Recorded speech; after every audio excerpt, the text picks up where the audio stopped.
Welcome to a new episode of Outside the Panels with your host, Johnny the Machine Hughes.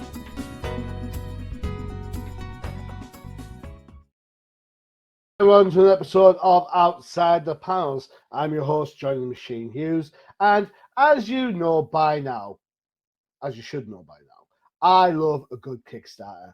Now, Kickstarters are wide, they're varied, there could be new people, could be old people, but people you've seen, people you haven't seen. What better than we're to talk about their new project, their new pulp horror project of yesteryear that kind of appeals to an old timer like me. It's James Aquilone. James, how's it going? It's going great. Excellent. Good to see you. And you, thank you so much for taking the time. I really do appreciate it. Kickstarter is due to become live very shortly. The Dead Detective Society. Please tell me this isn't just about Jason Todd. No. All right. So what's the story behind this then?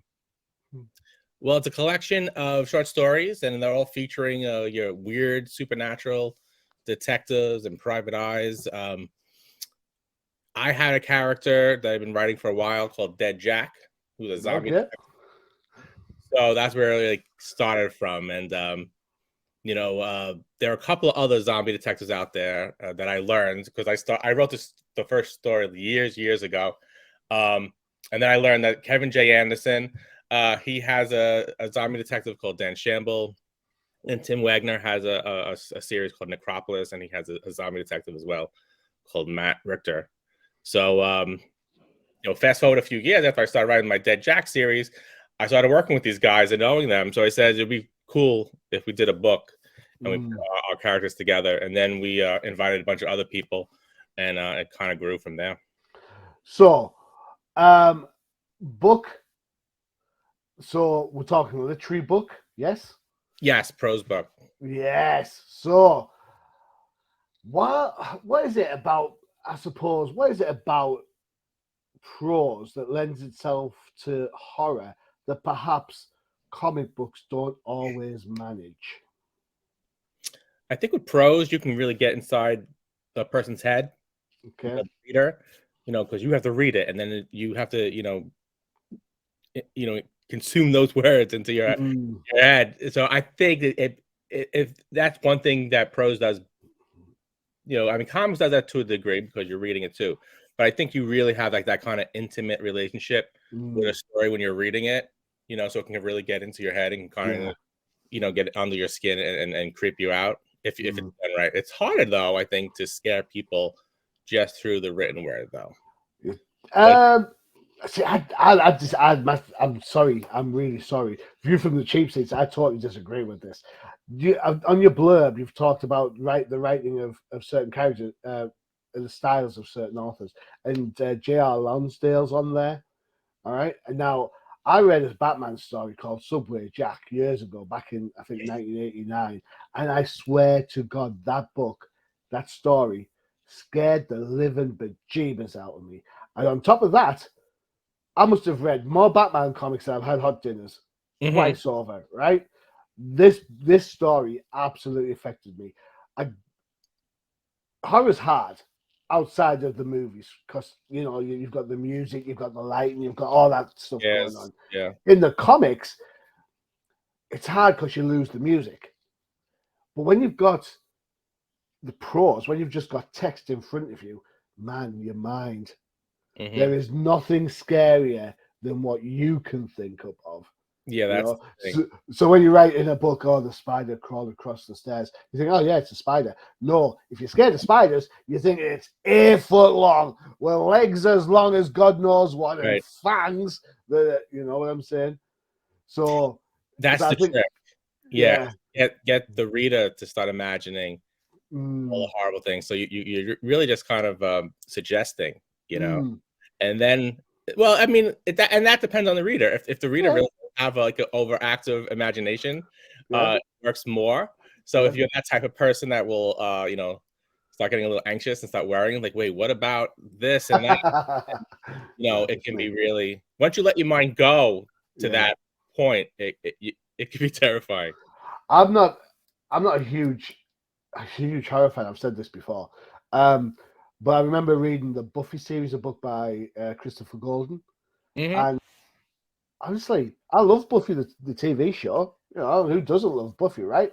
Yeah. But I read these books, and I couldn't sleep.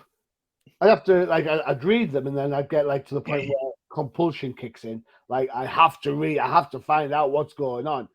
And then you get 2 o'clock in the morning, I'd have to put it down and read something like Calvin and Hobbes just to take my mind off it. You know, because otherwise, like that, awake all night just thinking through Devil's Gates and Hyle Spawns and God knows what.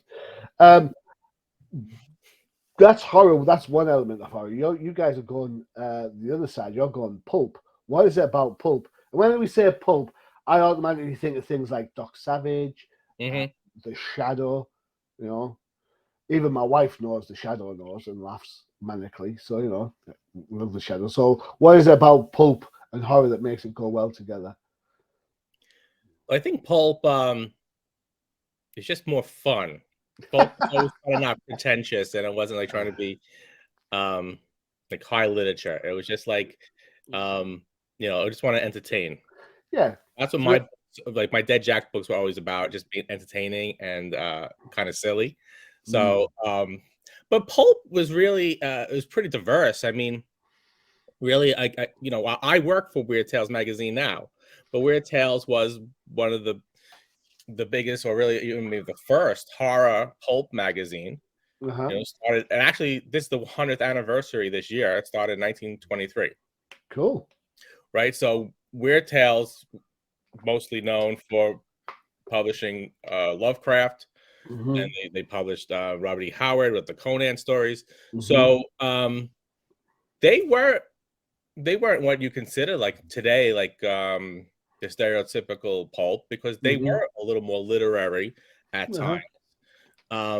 So pulp really could have been anything, because back in the 20s and 30s, that was pretty much one of the chief ways of being entertained was through short stories. So I mean, they had all types of stuff. Today we think of pulp more as kind of more cheap entertainment. Well, then it was kind of everything. So I mean, the term pulp, it comes from the idea that you end up getting rid of them after a while. You read a Shadow book and then you pulp it. Yeah, you throw it away. Yeah, done. And that's obviously where comic books. You were supposed to just throw them out. Yeah, exactly. Some nutter decided to keep Action Comics #1, and he's sitting pretty son of a gun. but we're not supposed to keep them. No matter how many plastic bags and boards we've got. So it's interesting to me, if you're not supposed to keep a comic book, or in your case, you're not supposed to keep the pulp hero, I suppose, or anti-hero or zombie or whatever. What is it that makes these characters, what is it that makes their longevity so A, improbable, and B, accessible? I mean, I think, like I said, it was the entertainment factor. I mean, they were also at the time, different. They pulp was really where you saw the first, prototypes of the superheroes, and, the Shadow, Doc Savage. Superman was basically a ripoff of Doc Savage. What about now? So what about now? Why is pulp still so popular now? How these characters of the Shadow, Doc Savage have outlasted their pulp origins more than once. So I think most of the movies we see now would be classified as pulp. All the Marvel movies, that's pulp. Oh, don't get me that's started. Really, that's really just they're just action movies that are meant to be entertaining. So I mean, that's we got Indiana Jones is coming out. I mean, that's all that's pulp. Yeah. So pulp works really well now in these big budget type movies, because they were all about action, and adventure and it's fun. So I mean, it really is, especially for a summer movie, pulp is really perfect for that. I think I think you've kind of touched a little bit of a nerve there. I think there's going to be lots of people because I've seen mixed reviews about the Indiana Jones movie coming out. So I think people forget what these films actually mean or what they're actually for. And I'll tell you a quick story. There was a while ago on, you know what Twitter's like. Twitter's either fantastic or it's a cesspool. There's no grey matter in it's like one or the other. And this person had tweeted, and they're having a rant about one of the new Star Wars movies. I can't remember which one it was. I think it was The Last Jedi. I'm not sure. And they're like saying, "Oh, this Star Wars movie sucks. It's not for me. How could they forget the long-time fans?" Rant. And I kind of took a step back and I started typing, and I was like, "Please note, I get your views.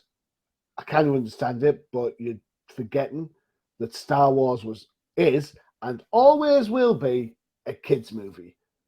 And when we saw it the first time, we were kids. Now we're in our 40s, 50s. I know I don't look that old. Thanks. But now in our 40s and 50s, our sensibilities and what we expect from a movie have changed. And Star Wars is never going to live up to that grandiose kind of like cerebral thinking film that we like. It is just, as you say, a popcorn movie. Yeah. No, we don't have to work out why the Force works and why it doesn't and all that sort of stuff. It just does, right? And I was this close to like sending it. And common sense took over and thought, if I send this is what my weekend's going to be like. I'm going to be arguing this always. So delete it all the way back. But this is exactly what I feel. And I think the same with Indiana Jones to an extent. I think people are going to go there expecting it to be as fantastic as Raiders was. No. But we were a lot younger back when Raiders. We'll forget that this movie's not for our generation. No, because no movie's going to touch you the way it did when you were a kid. You know, and there were the movies that I mean, I loved Indiana Jones and I love Star Wars, but I really think the movie that just blew my mind when I was a kid was the Flash Gordon movie. All right. What do you mean Flash Gordon's alive? I love that movie. I've seen that movie more than any other movie ever. But, you know, if I saw that for the first time as an adult, I probably just would have went, "Oh, yeah, a stupid movie." You know, it's not the greatest movie, but when I was 7 years old, holy cow! I mean, that was like that was to me the greatest movie that was made. So, you know, it just goes to, I mean, for me, it just goes to show how crap New York Jets quarterbacks are. Yeah. Yes, I know Aaron Rodgers is going there, but you know. That was, that, the Highlander. I mean. Oh, Highlander. Oh, my God. Wow, I mean, those are the most important movies in my life. So, but when I saw those today, you know, if it came out today and the same exact movie, and at my age I saw that, I would just went, and then you'd probably be, you know, picking it apart and having so many problems with it. But I suppose today's version of that is John Wick and the Mission Impossible movies. That kind of continuation of action on top of action on top of action on top of action, and there's no real cerebral thought to John Wick. Apart from the first one. The first one was fantastic. I'll defend the first one, The High Heaven. After that, it just becomes noise to me. Those were hits. And those were critically acclaimed. The Flash Gordon and Highlander were not. They were bombs at the time. Really? I just think Highlander is always a success thing. So the Highlander was a bomb. It didn't do well at all. I like the TV show. I like the Highlander TV show. The show was really good. Yeah. Surprising. I liked how it extended everything a little bit. So you've got some writers going on in your anthology. Let's start at the top. Kevin J. Anderson. He's been around the block a bit. He's talking about Star Wars. Yeah, he's in Star Wars. Was books and Dune. Yeah. Yeah. I think I've still got his Darksaber book lying around somewhere. Yeah, I think I've still got that. I didn't mind the Dark Saber, and then he did like a trilogy after that. I was like, nope, that's pants. Personally, sorry. What can I say? Some of the Star Wars books work. Let's see, who else have you got? Tim Wagner, is that right? Have I Yeah, said that Tim. right? David Avalon. He's been working on Elvira, hasn't he? Yeah, he's been writing the Elvira comic for years. Yeah, cool. Nancy Holder. I've read her stuff before. John Jennings, Raina Mason, Jeff Strand. You have something in there. I do. So when it comes to kind of writing the anthology, do you have kind of like an overreaching arc, or is there something that kind of sees each character through, or are they just separate entities of themselves? No, yeah, there's separate stories, so they're all their own standalone stories. Okay. So is the idea here to get people to whet their appetite before moving into perhaps seeing a zombie PI Mark Richter book, or even your character getting their own fully fledged book out there? Yeah, I think anthologies are great for that. You kind of get introduced to a character or even a writer, and then as like say, let me check out the rest of this stuff. Because when I was a kid, that was how I got into all these writers. I would get like those anthologies at the library, and then you say, "Oh, this Stephen King guy, I like this story," and then like, does he have any books? And then you check it out. So I think anthology is a great way to find writers. And this is a little bit different because these half of them already have established characters, so those characters already been in a bunch of books. Kevin J. Anderson is also doing a Kickstarter right now. Like How dare he? How dare he compete? Kevin, consult with me, but he's doing a Dan Shamble Kickstarter, so it's like the 9th Dan Shamble novel. So he's been writing that character for a long time, and that's I think 9 novels. I think there's been a comic book and a bunch of short stories. So he also comes with his own fandom too. So there are the big Dan Shamble group of fans, and hopefully, and what I'd like to do is that this is a small genre, is like to expand it and so get people more interested in these zombie detectives and the other supernatural detectives, and the other half of the book are writers writing new detectives. So I hope that we're going to see more of those. I think David Avallone's character is really awesome, and we'll probably see more of him. Nick Carter, who's like one of the oldest Backstreet Boy. Sorry? That Nick Carter is even before Sherlock Holmes. Really? Yeah, it was the first published in like 1885. Well, he looks well for it, I've got to say. Yeah, he looks pretty good. So is that this? It's this guy, right? This guy, yeah. So Nick Carter was he's like a master detective. All right, okay. It started a year before Sherlock Holmes was first published. Then in the 30s, he was like he had his own pulp magazine. Nick Carter, it was called, and he was pretty popular at the time. Then in the 60s, he was kind of imagined as like a James Bond type. I can see that. I can see that. Yeah, definitely. Yeah. So then it was actually David Avallone's father, Michael Avallone, who wrote many of those novels. They were called like Nick Carter Killmaster, and so there was like this whole line of these Nick Carter James Bond type spy super spy novels. So David thought it'd be a cool idea then to kind of revive the character like in the style of his father, and so it's a great story, and that's very pulpy, very action packed and stuff. So I hope you can see more of that. Cool. Right, we'll take a quick break for one of our adverts. I haven't got anything that's particularly pulpy or pulp. What can I go with, do you think? I tell you what, pulp's been around for a while. makes sense to go this one, I suppose. Check it out. It's the Old Timers.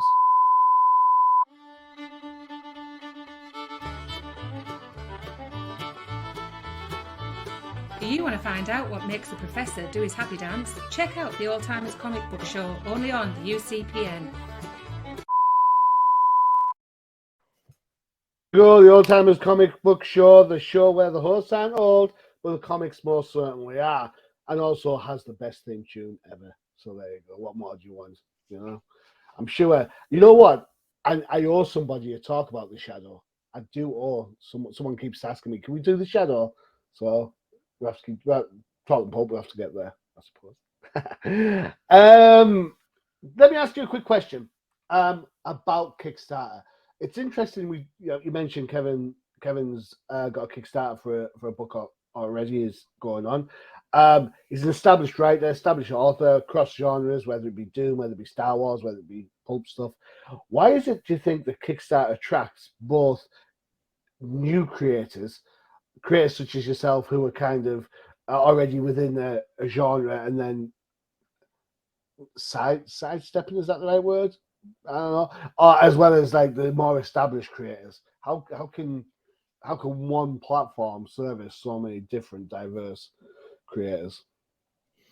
Well, I mean, Kickstarter really gives you it's this really amazing platform to promote your book. It's like a 30-day event that you just get to promote that book. And I don't know how else you would do that. I mean, even if you just throw your book out on Amazon, you know, it's not the same thing because there's a community behind Kickstarter.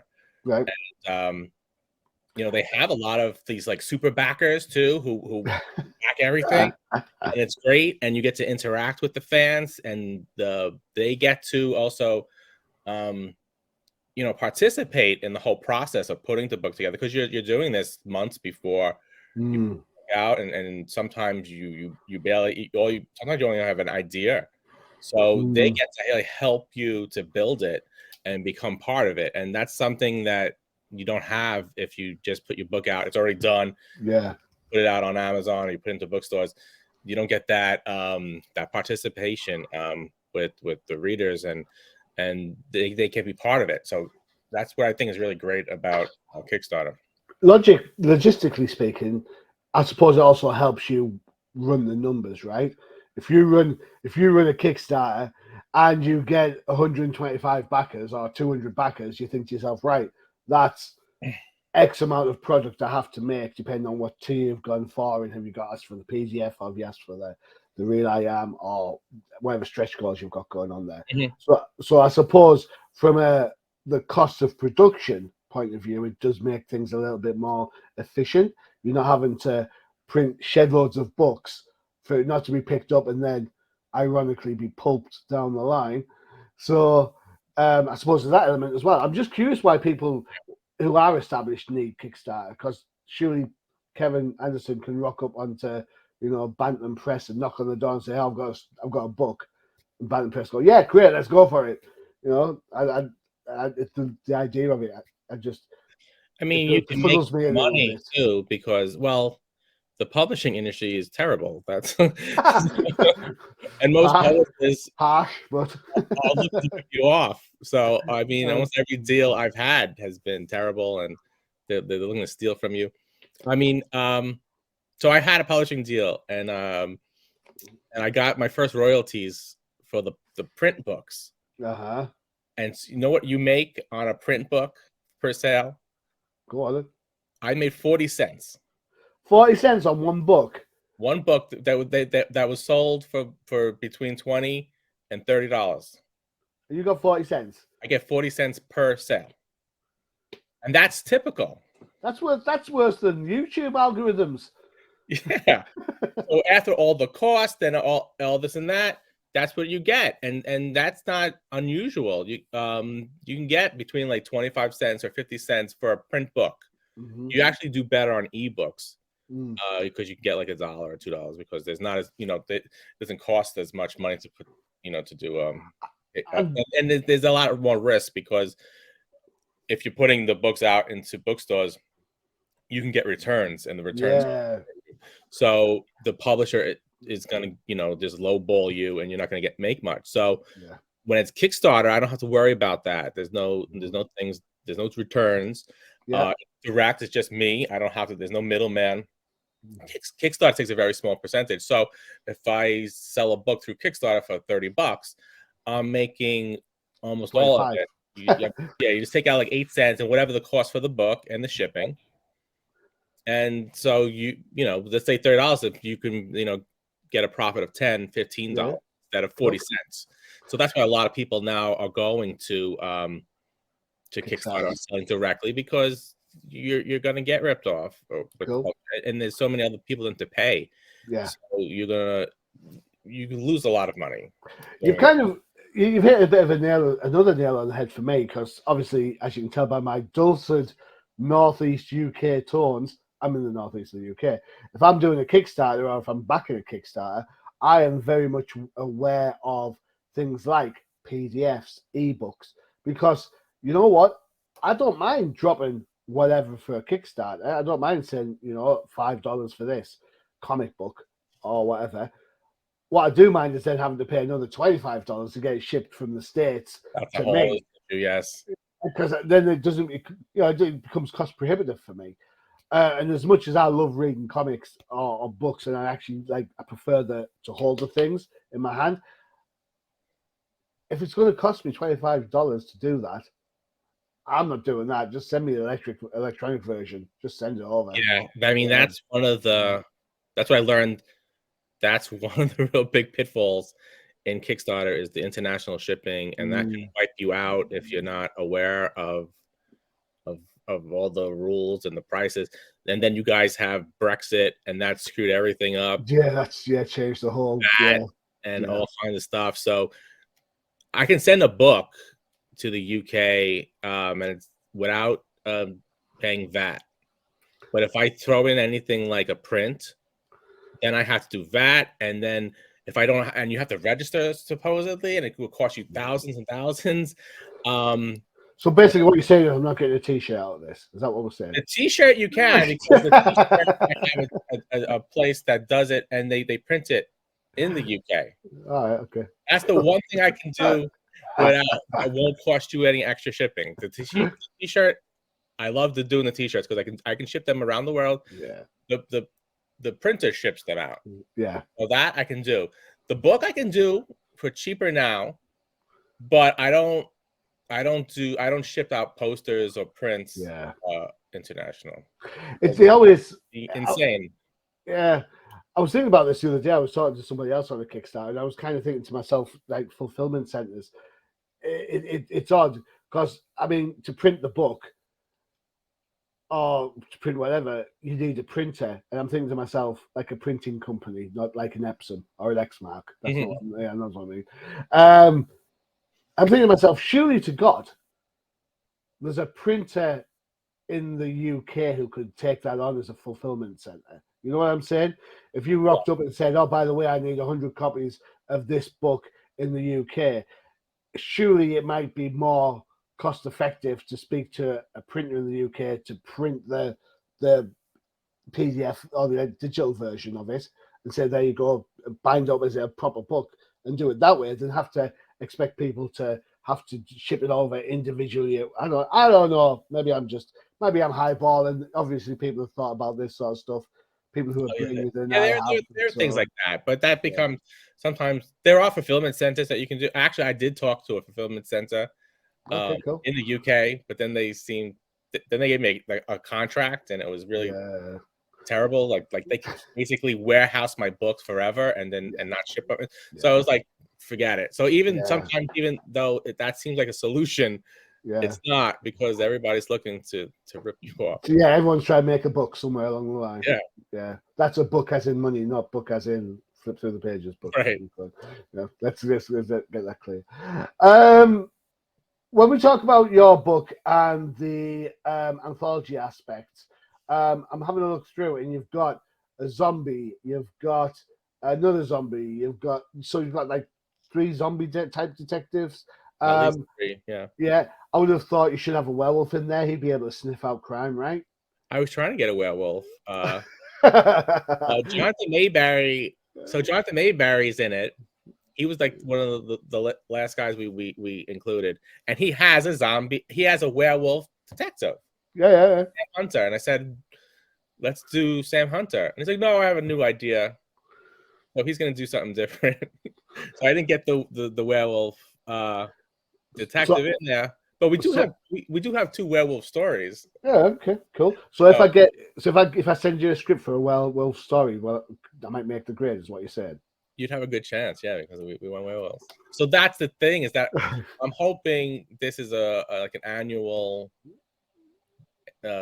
anthology series. So I want to keep doing this. So I want to keep getting people to create their own detectives, and then to have the established characters come back, and then I hope that we can cross over and then have stories where they interact and things like that. So right now, this is like, this is the beginning, and I'm hoping that we can do a lot more stuff with it. Cool. I want to ask you a quick question about this character. I kind of saw the image for this. I was like, "Wit a woo. Who is this young fetching creature?" So that's Sonia Blue, and that's Nancy Collins's character. And she's written a bunch of novels and comic books. IDW put out a bunch of Sonia Blue books a few years back. Let me make a note of that. IDW, Sonia Blue. Yeah, so she's like a vampire, and she's also like a vampire. She's like a punk rock vampire, and she does detective stuff. She does monster killing and all kinds of cool stuff like that. So that's a really cool character, and that's a cool series. So, yeah, I think there's been a couple of books of short stories as well, but this is the first time she's done the character. I think also the second time she's written a new short story of Sonia Blue in like the last 20 years. Yeah, cool. We mentioned the t-shirts earlier. There we go. Cool. Extra large. World for very cheap. Thank you very much. Got that. Cool. I like that. That's very cool. Very nice. That's the cover, which we haven't even shown yet. So yeah. You mean you want to see the cover? Oh man, the cover's the backdrop. Yeah, I know. We've been kind of teasing it. We haven't shown the whole thing. You want to see the whole thing? There we go. It's coming up shortly. Just give me 2 seconds. But there you go. Yeah, so that's Dan Shamble with the fedora, and we got Sonia Blue. And the middle is a really interesting character. That's John Jennings' character, Saul Wen, Halloween detective. And just from the name, that sounds really cool. Yeah. And this is going to be the first time he's doing that story, Saul Wen story. Cool. Very good. It looks totally different to the art from inside, like inside the book. I like it. It's striking. I like the reds. It's very much has that kind of edgy feel to it. It doesn't sound, when you look at that image, it doesn't strike me as pulp. Yet the Zach Thompson art does. Is it Zach Thompson? Is that guy's Zach name? Atkinson, sorry. So his art strikes me as pulpy. This kind of seems a little edgy. I'm like, oh, nice little juxtaposition there of what different things going on. So that's canny, like that. Good call. Let's have a quick look at the. You've got a couple of websites, right? So you have. Let me see. Where do we go first? We'll go with Monstrous Books, I think, because there is more on there at the moment. So talk to me about Monstrous Books. Is this the overarching type of company that you're looking for from your point of view? Yeah, opportunity to promote the publishing and all the types of books. Yeah, so I did a couple of Kickstarters and they were pretty successful. So I figured, let me start my own publishing company. Yeah, cool. That's Monstrous Books. So we launched like last year, and on monstrousbooks.com, then you can get all the other books that I've kickstarted from. We're putting out Shakespeare Unleashed, which was the last Kickstarter I did, and that's coming out this July. Mm-hmm. That's all horror short stories and sonnets based on Shakespeare. That's very different from the pulp book. Yeah, I can imagine. That's about the exact opposite. Yeah. It's a very fun book. It's very interesting. So we do all kinds of different versions of Shakespeare, and that's certainly more literary and experimental, but it's very interesting. Kolchak, the precursor to the X-Files. Kolchak. So Kolchak was really kind of the inspiration for this book too, because it's very much kind of in the spirit of Kolchak, which like that fun horror and the investigation and monsters and stuff. Yeah, so that Kolchak, that Kickstarter did very well last year.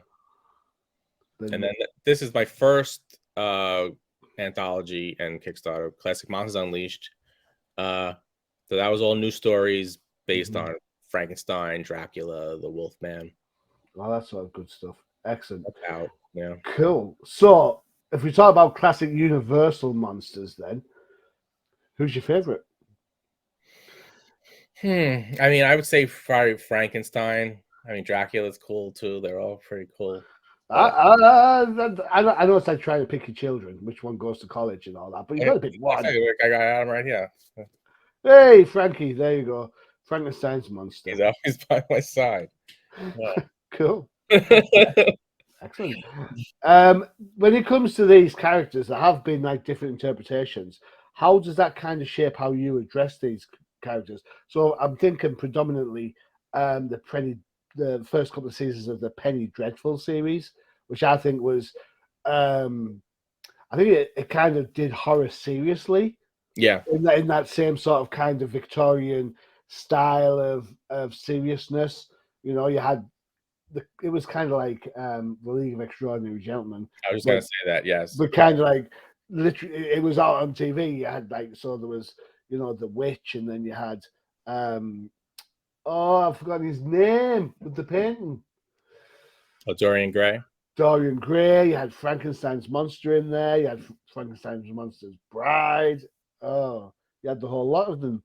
Vampires later on. So how do you think that the constant reinterpretation of these type of characters affects what you're trying to achieve here? Well, in Classic Monsters Unleashed, it was just like you said, there've been so many reinterpretations of that, and Frankenstein's been around for 200 years.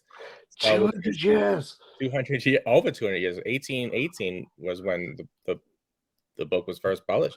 So you've had tons of reimaginations. Frankenstein is probably one of the oldest of those genre type characters. So in Classic Monsters, I wanted just to kind of every type of way you could do it. So totally reimagine it. Do a prequel to Frankenstein. Do a sequel. Do it every way you can. So throughout that book, you'll see every way you can reinterpret or reimagine a character. So just that's a good thing when they're public domain, and you don't have to worry. And yeah, and the characters have been around for a long time, and they have already been redone so many different ways. So it's also hard to try to figure out some new way. To do it. Yeah. We were talking about movies earlier, and you mentioned Highlander, and you mentioned Flash Gordon. I always think that RoboCop, the first RoboCop movie, it's a Frankenstein movie. Yeah. All the way through, it's Frankenstein. Yeah. For me. The whole, especially that scene where he's getting chased down by the police who think he's done them wrong. It's basically the villagers with pitchforks going after Frankenstein, isn't it? I think. I don't know. Maybe I'm reading too much into it, but no, I'd say definitely, yeah. But that's a cool blending of genres, because then you got kind of a Frankenstein story, but it's also a cop story. Yeah. So yeah, that's it. No, I'm surprised no one's redone RoboCop. I'm sure they're working on it. I think there was one back in the 2009s or something. That's right. Yeah. A god-awful TV show, but what can I say? There was a TV show back then too, wasn't it? Like in the 80s or in the Yeah, there was, but it was super aimed at the kids. So he'd pull out his gun, and then instead of shooting the bad guy, he'd shoot the lampshade to fall on the bad guy. And you're like, oh, I think they found the feet towards the end, but it was dreadful. Your Kickstarter, at the time of recording, your Kickstarter is not live. However, that said, you've got this handy little notify me on launch. On top of that, you have got 465 followers. Dude, that is humongous. How does that make you feel that you haven't even kicked off properly, and it's like already you've got 465 people are going? Hopefully, we're trying to get up to 500, so hopefully by Tuesday. But that that's very important. That will really kind of gauge how successful the campaign is. The number of followers you have. So I always tell people if they're launching a Kickstarter or they're going to run it, do everything you can to get people to sign up for that notification, because you have to have a big opening, and that's the best way to do it. And you'll get an email as soon as that launches, and usually people just then run to the Kickstarter, you hope, and then they start backing it. Fair enough. So in that case, that's a nice little segue into this. If you're interested in the Kickstarter, head over to that link and it'll take you straight there. It's not hard to do. On top of that, there is on the Monstrous Books website, which is right there, there is a click the newsletter and get the alerts. And if you do that, you also get the alert to say Kickstarter's live, get your ass over there. So not one, but 2 ways to get yourselves updated on that. You want more? More? I hear you say. Well, in that case, get your social media on, because James is on Twitter. There it is. James Aquilone. And of course, you've got Monstrous Book there as well on Twitter, and on Facebook, James Aquilone as well. So I think that's pretty much covering the Kickstarter, the website, Twitter, Facebook, us. Yeah. What more do you need? Yeah. How can you miss out on this book? Is pretty much how that goes. That's right. All right, James, we're nearing the end of the show. Give me your 60-second pitch on why I should kick in and add pledge to the Kickstarter or notify myself of the Kickstarter. Well, if you like pulp, if you like crazy detective stories and fun horror, this is definitely a cool book to have. And we didn't even talk about all the other rewards and stuff, because they're going to be some crazy stuff. There's a whole other reward that is... Take it away. We don't have the time, but we're going to launch the first Monstrous magazine. Okay, cool. So we're going to have Monstrous, it's going to be called, and that's going to have comics and short stories in it. And cool. I didn't even show the cover for that, but we got an amazing cover with Frankenstein and Dracula and the creature from the Black Lagoon. Creature from the Black Lagoon? We can't call the creature from the Black Lagoon. The creature from a lagoon. The Kill Man. So we got that. That's going to be really cool. Everybody who gets a print book is going to get their own membership card into the Dead Detective Society. That's going to be signed and numbered. And then we're going to have tons of signed books. So you'll be able to get Dan Shamble books and Tim Wagner's Necropolis books signed by the authors. So it's a very limited quantity of that. So, you're going to have to be there on day one, because that stuff will probably go really fast.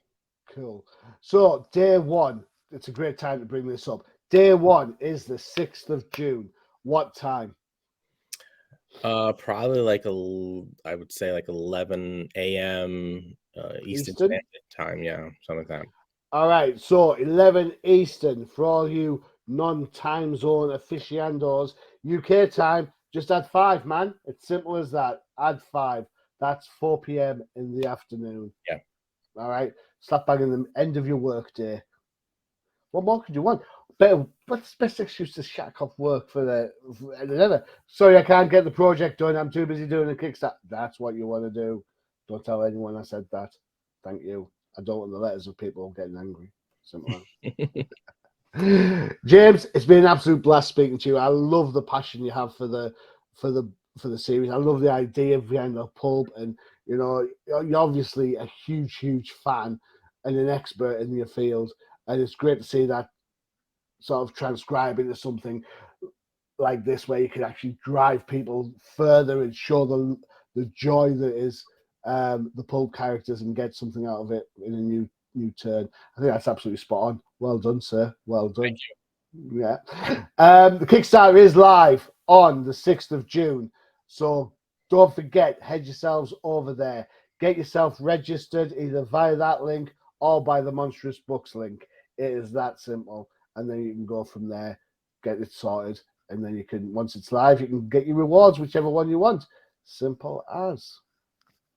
What more can I say? James, thank you so much for spending the time. I really do appreciate it. I know you must be busy up to your elbows in creating things. So I'm really glad you took the time out. Appreciate that. Thank you. It was always fun. Excellent. And of course, don't forget to check out the UCPN for all your favorite shows, including, you saw the advert for it earlier, the Old Timers, I can't say it wrong, I got it wrong there, Old Timers Comic Book Show, where the hosts aren't all but the comics are. And of course, there's something happening in the Marvel universe, so you'll need to watch No Prize Podcast to keep up to date with all the shenanigans over in a certain book that dropped this week. No spoilers. Go watch the show. If you haven't been living under a rock, you'll know exactly what I'm talking about. But hey ho. All right, James, thank you again. Really do appreciate it, sir. And as for me, I'm your host, Johnny Machine Hughes. As always, adios.